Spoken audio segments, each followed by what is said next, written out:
Right now Anantapuram వెళదాం. అక్కడ బాబు road షోలో మాట్లాడుతూ ఉన్నారు. లైవ్ లో చూద్దాం. ఒకప్పుడు గతాన్ని గుర్తు చేసుకోవాలి. కరువు వస్తే పశువులకు కూడా ఆ రోజు క్యాంపులు పెట్టాం గడ్డి లేక. ఇప్పుడు ఆ బాధే లేదు. ఈరోజు అందరినీ పూర్తి చేస్తున్నాం. మడక సిరకు నీళ్ళే హిందూపూర్కి వెళ్ళాయి. అదే మరి కదిరి వరకు తీసుకెళ్ళాం, చిత్తూరు వరకు కూడా తీసుకెళ్తున్నాం. రాబోయే సంవత్సరం 3-4 సంవత్సరాలు ఒకటే హామీ ఇస్తున్నా. ప్రతి ఒక్క ఎకరాకు అనంతపురం జిల్లాలో నీళ్లు ఇచ్చే బాధ్యత నాదని మరొకసారి తెలియజేస్తున్నా. నీళ్లు ఇస్తే మీరు బంగారు పండిస్తారు. ఇప్పటికే తయారైపోయారు. అగ్రికల్చర్ హార్టికల్చర్ లో ఈస్ట్ గోదావరి జిల్లాకు ఆదాయం రావడంలా, కృష్ణాకు ఆదాయం రావడంలా నెంబర్ 1 జిల్లా అనంతపురం జిల్లా అని మీకు తెలియజేస్తున్నా. 5 ఏళ్లలో చేసావా లేదా? అది తెలుగుదేశం పార్టీ విజన్ గాని ఒక పద్ధతి గాని. మొన్నే పవన్ కళ్యాణ్ వచ్చాడు, ఈ పక్కంతా తిరిగాడు, మళ్ళా వస్తా అన్నాడు, అడ్రస్ కూడా కనపడలా.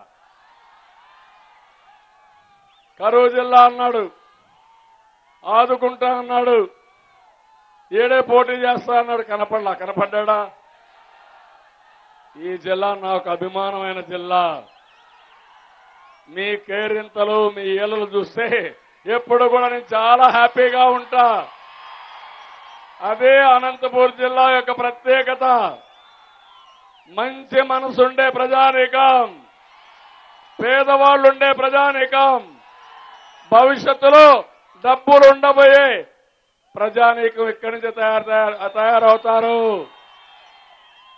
ఏం అనుమానం లేదు. రాష్ట్రంలో ఎక్కువ ఆదాయం ఎవరికి వస్తుందంటే మొదటిది మా అనంతపురం జిల్లానే అని చెప్పి మరొకసారి తెలియజేస్తున్నా. ఇది సాధ్యం, నిరూపిస్తా. నేను ఒకటే విషయం మిమ్మల్ని కోరుతున్నా. ఇక్కడ ఈరోజు మైక్రో ఇరిగేషన్ మీకు ఇచ్చాను, 90% సబ్సిడీ ఇచ్చాను. ఎవరు ఇవ్వలా. అది దాన్ని బాగా ఉపయోగించారు. మీరు బ్రహ్మాండంగా ముందుకు పోయారు. ప్రకృతి సేద్యానికి ముందుకు పోయాం.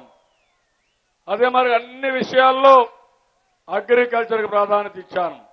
అందుకే దేశంలో 2.9% వ్యవసాయం గ్రోత్ ఉంటే మంది 11% తమ్ముళ్ళు, తెలంగాణలో 0.2%. ఎవరు అభివృద్ధి చేశారని అడుగుతున్నా. మీరు ఇబ్బందులు పెట్టాలనుకుంటున్నారు, మీ వల్ల కాదు. మా తెలివితేటలు మమ్మల్ని నడిపిస్తాయి. మా కష్టమే మాకు శ్రీరామ రక్ష తప్ప ఎవరు మమ్మల్ని ఏమీ చేయలేరు. నేను ఒక విషయం అడుగుతున్నా ఇప్పుడు మిమ్మల్ని. సంక్షేమ కార్యక్రమాలు చూడండి.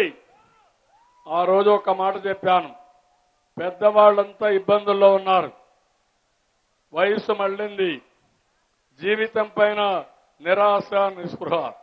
అప్పుడు నేను ఆలోచించాను, ఒక పెద్ద కొడుకుగా ఉంటానని చెప్పి 200 రూపాయల్ని ఇప్పటికే 2000 రూపాయలు చేసి 10 రెట్లు భరోసా పెంచాను. పెంచానా లేదా అని మిమ్మల్ని అడుగుతున్నా.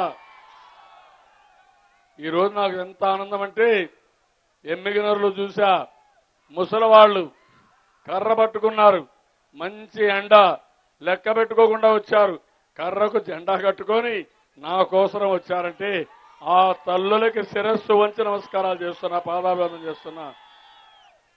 మీలో కూడా ఆలోచించాలి తమ్ముళ్ళు. ఒక మహిళ, వృద్ధులు కన్నబిడ్డ 2000 ఇచ్చాడంటే, అంత అభిమానం చూపించారంటే ఈ జిల్లాకు ఎన్ని పనులు చేశాను తమ్ముళ్ళు అని మిమ్మల్ని అడుగుతున్నా. పోయినసారి 12 సీట్లు గెలిచాం, అసెంబ్లీ 2 పార్లమెంట్లు గెలిచాం.